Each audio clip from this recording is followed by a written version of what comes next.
All right, let's continue with part two of writing great copy.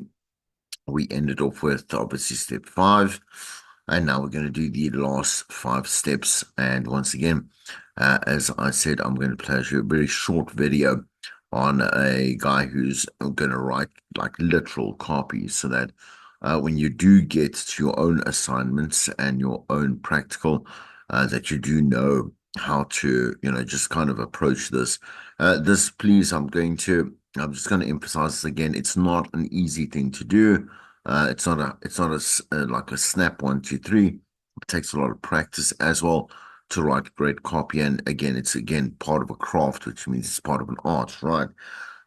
So don't be discouraged if your first couple of copies do not sounded great or not exactly on point, but you'll get better as you move along. And again, a grueling process when you start to include it in an entire activation and a rollout and a plan, etc. Right? But let's not get ahead of ourselves. Let's look at step six: get down to basics and follow the copywriting tips. Here are the basic lists, items of tips to get you started. Number one, we start with the goal. So we start by writing down the goal and one main point that you want to get across. So this step is obviously huge, huge help because it's the core of what it is that's going to drive the rest of the copy. Am I going a little bit left of center? Then let me redirect myself to the focus and what it is that I actually need to say and have the advert, should I say, accomplish at the end of the day, right? Okay, elements. Then what do you need at the end of the day to make this work? It could be actual, like the literal elements of the advert itself, the spot that you are busy producing, but maybe we got to look at that the elements of the copy itself in terms of should we be able to push them towards like a name, an address, a physical or a web address, an image to convey the description of the merchandise that you are buying or you are selling in this case, right? To a customer. And then obviously the benefits to the customer, why it is that they need to go out and get it immediately, right? So as soon as possible. Excuse me, I'm so sorry. Right. Then with the approach, number three, decide on how your main points and information will be communicated. So, how will the ideas be strung together into a coherent work of creative art? Let us move to the next slide here. Okay, now obviously the opening needs to be just like a hook. It's got to be captivating. It's got to be original. It's got to be clever, or whatever it may be. It's got to get their attention, right? Or it's going to lose them forever. In this case, that forever is past, not even beyond those 30 seconds. Just it's from the first 5 seconds onwards, right? Entertain, enlighten, amuse, or cause anticipation. Don't tempt the listener to tune out. Why would we? Well, intentionally? No, we wouldn't want to do that, but we do unintentionally often find ourselves like on the wrong side of that particular goal, right? Okay, so simplicity. Don't use extremely complex language to really irritating to listen to. And keep dialogue conversational, not stilted. So, in other words, that kind of clinical approach where you're like just saying one, two, three, four, five, and then there's again, not again to sound repetitive or redundant. Once again, not that whole kind of robotic feel. Otherwise, you might as well just get AI to create, and then obviously also even create. When I say create, but create further in terms of an audio, output. Might as well just get that, not include yourself at all entirely in the process. So write for the ear and not for the eyes, and read the copy out loud so you can hear. Maybe I should go and fix this. Maybe I should go and maybe take that sentence out. Does it make sense? Maybe I should add more, just like more details. It feels like there's Swiss. It's a Swiss cheese situation, right? Where they're just holes that are sitting everywhere, and or any one particular point doesn't really work for you and won't work obviously for the advert, right? So clarity at the end of the commercial, like that person that's listening to the commercial must genuinely understand every aspect of what it is that that commercial is trying to convey. So once again, tell them where it is that they can get this. Tell them why it is that they need to get this. Tell them, who is selling the product to them. You could get confused, if it's not made very clear and in a repetitive fashion that you need to go and buy this particular bag or this range from a particular store, then they could confuse that and be like, okay, I want to go buy this bag, right? But I'm not quite clear. I mean, I know I listened to the advert. I'm just not sure as to whether it was at this store or that store, right? And again, prices, and inflections and impressions on very, very important parts of what the message is all about are crucial, right? So don't be overly clever, or you might lose your clarity. Limit the big idea to one person per spot, and then use that active language at number 7 there as a subset of step 6, right? Active language. Do it now. Like, where are you now? How do you feel today? That active, active, active. If you stay away from passive verbs, this is a good thing because active, obviously, language allows for someone to take action today. You're telling them, do it now. This is for you. The credibility at the end of the day is pretty much almost everything within kind of like customer client cost, sorry, not cost, trust, right? So we know that this particular service is a good service, so when they do advertise a new product or a new store or whatever, we know that from either word of mouth or what we've seen, just literally in our front of our eyes when we have gone to a visitor store or bought something online, which is always sketchy. I believe, I don't understand why you wouldn't come with a little bit of skepticism. Like, for example, with Temu, right? Like, Temu is shady, man. That no shady. I mean, so many different ways.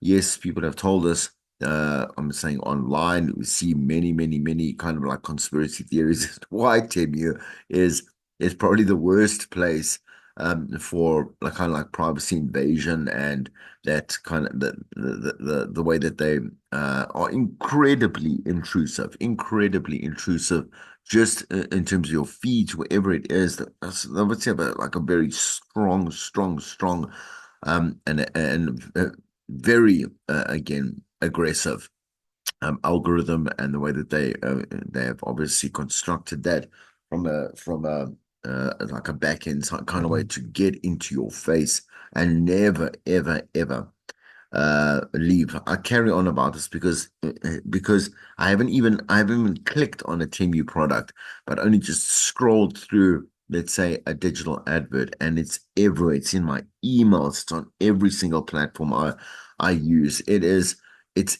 everywhere, right? But here's my whole thing, right? Then who am I going to trust? I'm going to trust Temu and their smart little funny ads, because they are quite funny at the moment, because they know that everybody, like the majority of people that they could be making money off, and I'm guessing they are quite cheap when you do decide to go and buy something, etc., and see the whole follow through till you getting the product. Man, like they're trying a different angle here, and they're trying really, really hard. But like, it seems absurd. It seems absurd to someone who hasn't bought from Temu, gone through the process, and you would only probably trust your sister or a friend or whatever it is that has bought and gone through the process, and you'll be like, oh, okay, they seem to be doing okay. Their bank hasn't been like like their bank account hasn't been duplicated or whatever. I don't know what possibly could happen, but you know what I'm saying to you in terms of an American thing, a social security number, which is our ID number. Yeah, it's very dangerous, very dangerous for it to be identity, like thieved, like so identity theft, which is 10 to 1 what people mostly think what Timmy will do. And not so much take your money randomly, but your identity, which is even worse. Okay, but anyway, yeah, you would trust credibility from someone or something that you already have a relationship with, right? So anyway, keep the voices credible and the talent believable. Product mention, so there is no rule concerning how many times the clients must obviously the client's name must be mentioned. There isn't, and the more you do, it's fine. It's an advert. People know if you continuously just say the brand name or the product name or the like I said, the company well, the product name or the service name, whatever it is, it's better for obviously kind of like that memory recognition or that memory molding. Editing is very important. A badly edited ad shouldn't be an ad at all. It should never ever make it down to the phase where someone can actually judge it as a terrible ad in a public point of view. So you have a limited amount of time, usually 60 or 30 seconds, and you need to know that it's obviously practice makes perfect. Being able to delete certain things, even if you are very attached to your product, which creatives are, you understand? Like you need to be able to say, ah, this doesn't need to be there. This rather should be much shorter. It sounded clever and it was cool, but maybe it'll do the same job if I can do it in a different way. Right? Remember, at the end of the day, what is the reason for advertising? It's because something needs to be sold. So just make sure that that be your that would be your main objective, right? So 11 is group efforts. Get a group together and try some brainstorming sessions. Even useless ideas can spur successful attempts, and group thought can overcome any writer's block, right? So here is a bit of a checklist. Another good checklist that you can go through includes one, defining the advertising objectives, the goal of the campaign. Two, defining the commercial objective, the goal of the commercial, state specific benefits. Number three, when or what's in it for the customer, make a specific offer. So to get measurable results, focus on one offer, right? Not many different things that confuse people, right? Issue a call to action, explain how and when to take advantage of the offer, support material, obviously extra details that might be needed by the product or the client. Okay, needed about, should I say? And then closure, tie up the loose ends and include a strong, lasting impression. So step 7 says make sure that your masterpiece passes the test. How do we pass the test? We got 7 deadly sins from Dan O'Day that are related to copywriting, right? Sin 1, did you fail to attract the listener's attention? And you need to be critical about that. You need to say, was this a boring ad? Is it and boring doesn't constitute the script sometimes. It's just the way that it could be constructed that doesn't command the right attention at the right exact time in the 30 to 60 seconds, right? So think of how many commercials you hear on the radio that do not command the listener's attention. Now you don't have to shout and scream to get someone's attention, but you need to make statements, right? A profound statement.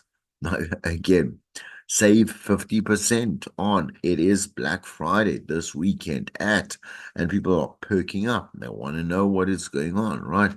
So make sure that your commercial isn't one of those commercials, right? That do worse instead of obviously good. Um, do it like what's the word I'm going to use or the phrase that I want to put in? Do more hurt to the brand, right? Than good. So just think of it this way. It's the most important part of a print ad is the headline.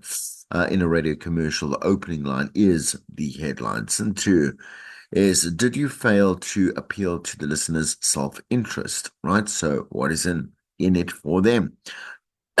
Excuse me. The listeners don't care about the advertiser. The listener cares about what the advertiser can actually do for them. So when you look at the copy, have you solved a problem for that particular client or customer? Right. Use that. All right, so sin three, did you fail to actually paint a picture? This is theater of the mind. So again, once again, to kind of repeat that the right words need to be used for the right context and the right purpose.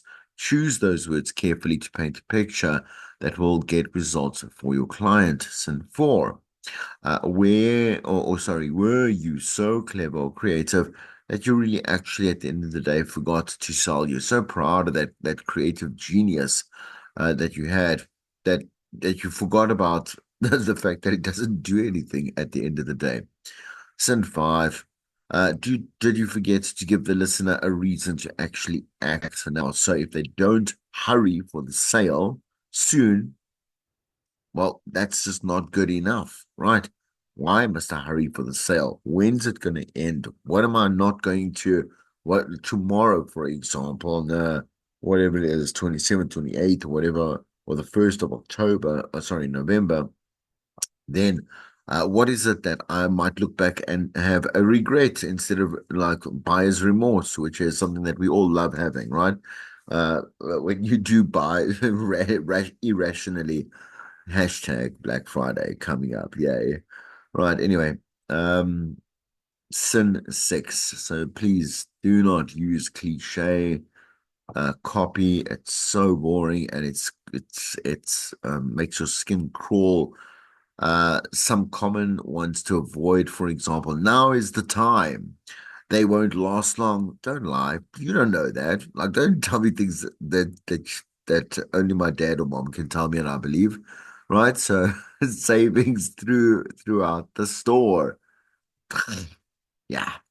The sale that you've been waiting for, conveniently located. Yeah, just say that it's on the road or like it's just down the road is better.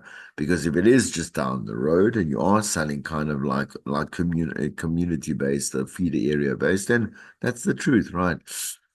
Seven, the seventh sin, did you write too much copy? So avoid this common pitfall by getting in the habit of reading your copy aloud and timing yourself.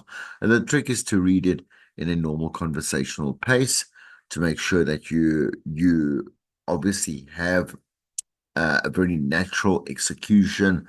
It doesn't have to be cut, edited, or fastly executed just to make the 30-second bracket, etc., etc.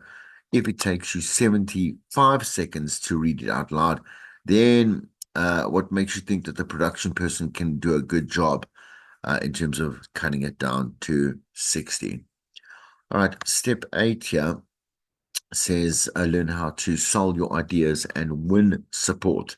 So now it's time to share your brilliant ideas with your client, but there are a few things that you need to keep in mind while you sell this to your client. One, don't produce a lousy spec spot. So in other words, sure, obviously you can have or you can hear how great it's going to sound in your head, but if it doesn't actually sound great on in hard copy, so you know, what like a touch, feel, hear, and smell, then I don't then don't make that promise. You understand? In other words, don't produce a speculative,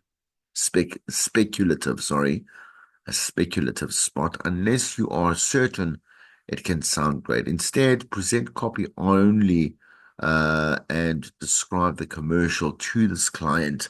If it's based on already proven ideas, then play that commercial as an example of what it could possibly sound like, right? It could be from a database of previous ads that you made for them or from competitors' ads, etc., just to give them a bit of a better idea, right?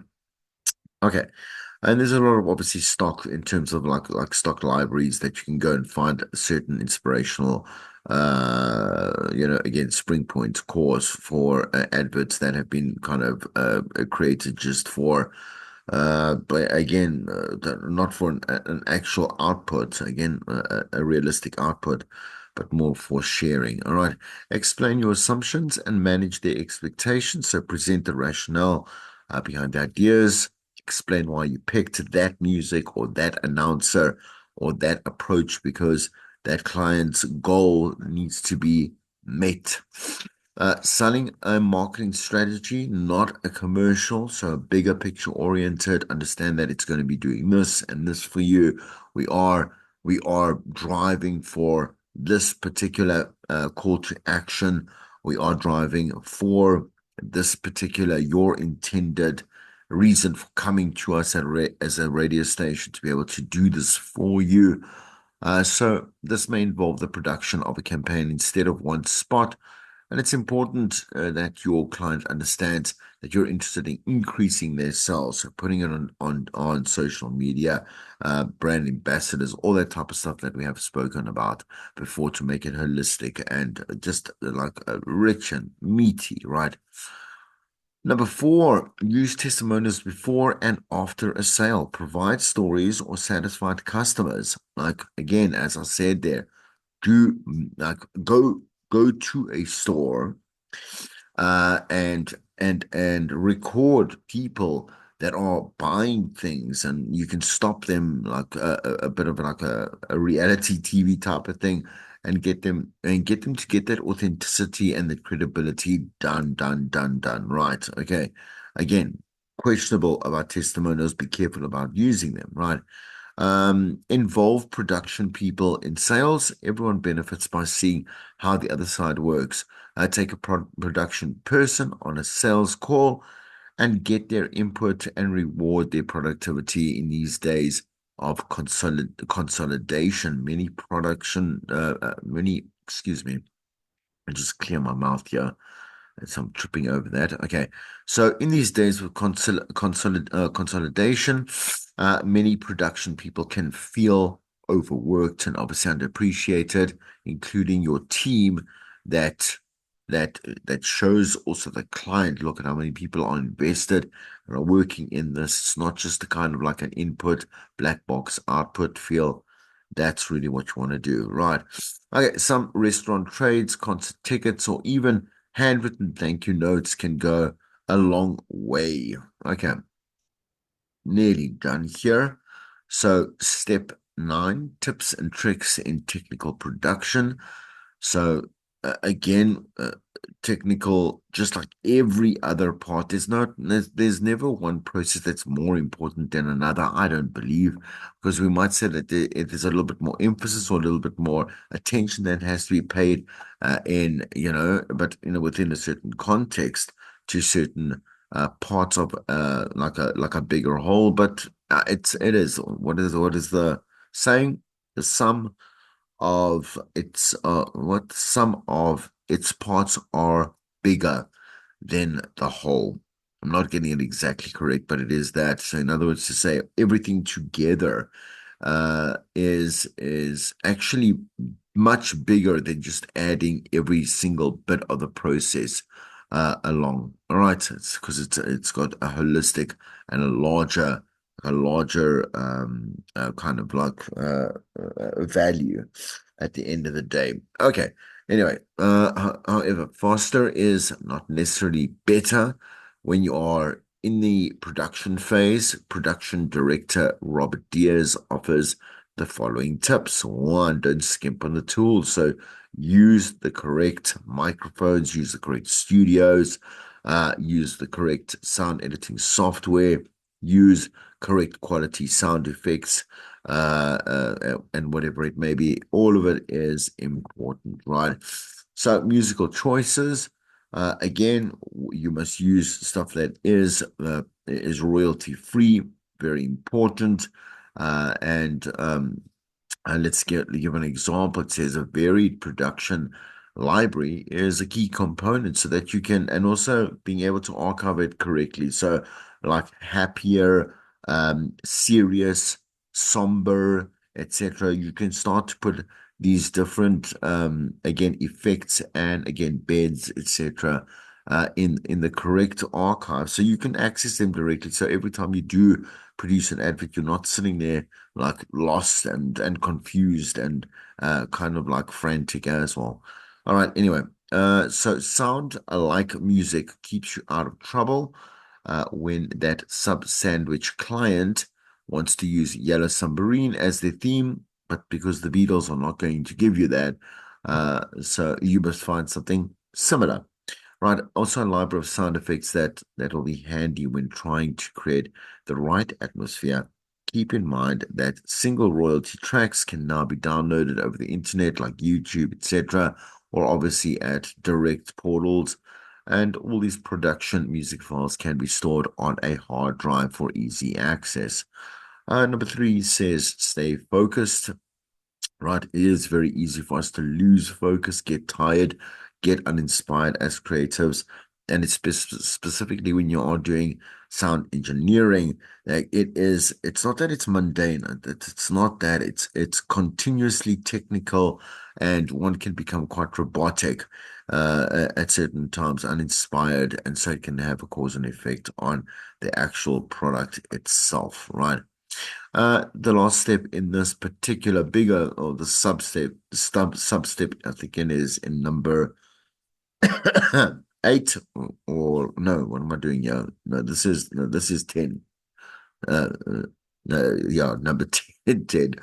10 of 10, right? Take pride in your work and sell competitively. By now, what have you done? You've put in the time researching your client, learned about his or her needs or their needs, determined a message that needs to be expressed in the commercial, and obviously thought of the perfect way to do it.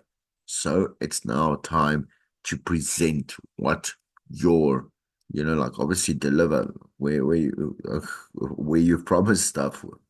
Put your money where your mouth is. There we go. That's the word I was, the phrase I was looking for. So why not present in that way to the client? Someone once said that sale is a transfer of ideas. Present your idea in an exciting way and get the client excited for the sale. Position it as an answer to one of their problems that they've come in with and asked you to solve. And remember that the creative work that you have done can literally determine the success of an account and reinforce our customer retention. Remember this. Nobody said it was going to be easy. And this one you know already. Of course, the challenges of developing, writing, and producing great copy are many, but you can do it. And there's no doubt that the key to successful creative or creativity is doing your homework. And we are here to help. Here's what you need to do is use the 10 steps to write 2 pieces of copy. So as promised, let's go have a look at the one example here. This thing here. This one here. See, that's just where I'm loading the videos. Okay. Yeah. Excuse me.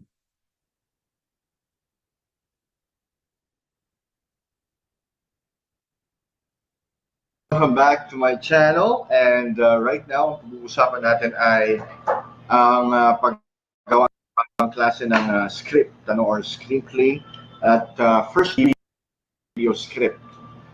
Pag sinabi natin radio script, ito yung ginagamit natin sa radio. Of course, and examples niyan ay ito, mga to. Yan. And we have slug line, and then for the structure of it, no. This is usually used for drama presentations and variety show presentations. And I'll teach you now how to make one using your favorite word processor. In my case, it's Word. No, the first thing that you have to do is do a slug line. Like for example, first is the title, ilalagay nyo doon, and then tab, and then colon, and then tab, and example. Ang commercial natin is iwas COVID. So ilalagay mo yung iwas COVID. Next, pag in-enter mo kasi, pag sa Word ka, is magkakaroon ng spacing dyan, single spacing. So, para hindi magkaroon ng spacing, and all what you gotta do is that you have to press Shift and then Enter. Yan. So, nakita nyo, hindi siya nagkaroon ng spacing between the first line and then the next line. So, after ng title natin, ang ilalagay natin is TRT. No? Pag sinabi natin TRT, what's the meaning of TRT? TRT is total running time. No? Yan ibig sabihin ng TRT. But, for example, for your infomercial, kunwari, ilalagay mo doon, kunwari 30 seconds yung infomercial mo. Ilalagay mo 30 sec.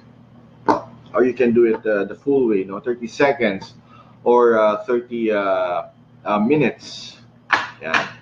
Now, after that, Shift Enter ka ulit, and then who's the producer or the artist of the show? Produce. So, i-move natin itong mga column natin para medyo maganda yung format niya, no? Producer. And then, ilagay mo na yung name mo. Like, for example, Nika. Kaya, Gian. Ganyan. And your full name. Gian. Nika full name. Okay? And then, usually, we have agency. Kung ikaw ay part ng isang advertising agency in the case of doing scripts for commercial. For example, ilalagay natin Delta Advertising. Okay? Shift Enter. Now, we have to do the separation line. Pero sa version na ito, mukhang hindi siya nag-automatic. So, you have to do a separating line in between the body and the slug line.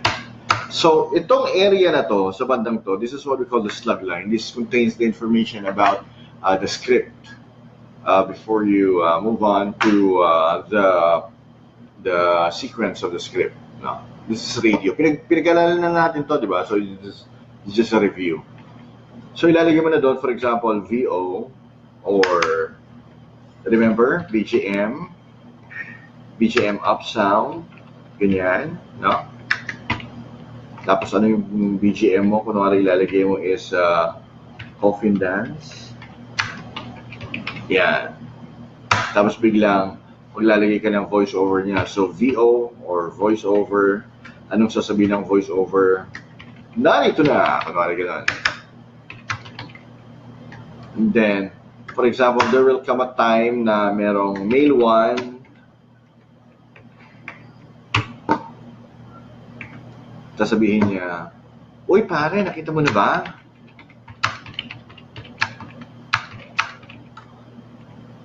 And then si male 2, sasabihin niya, hindi pa, Chong.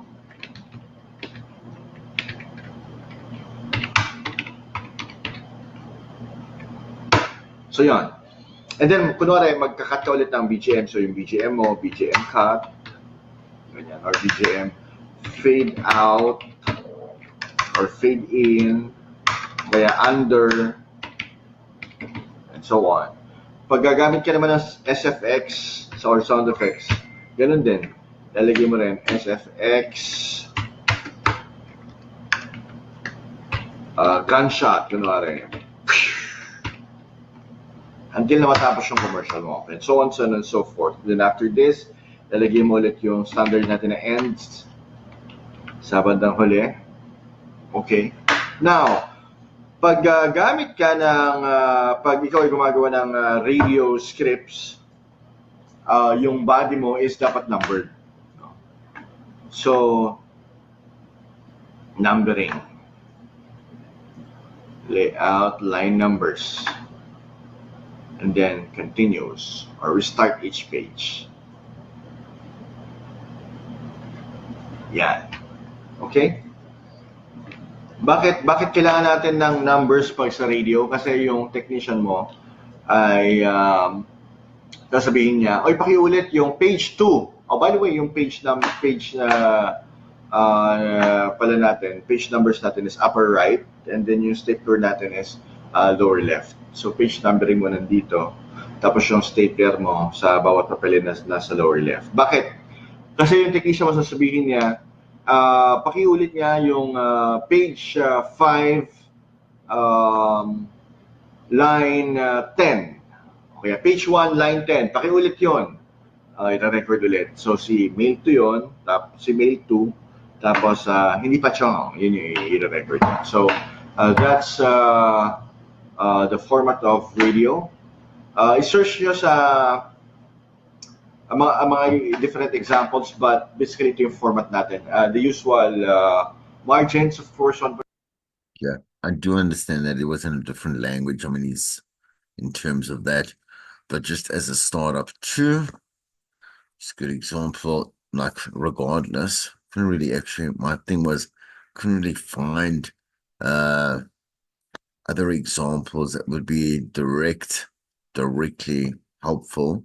See, so that's more about actual scripting. But I do want to obviously then pull you back to those that particular example. I'll actually share it again because it's a really good document. I'll share it again about those voiceover examples with Grant, and so that you can again go and have a look at some English examples, right?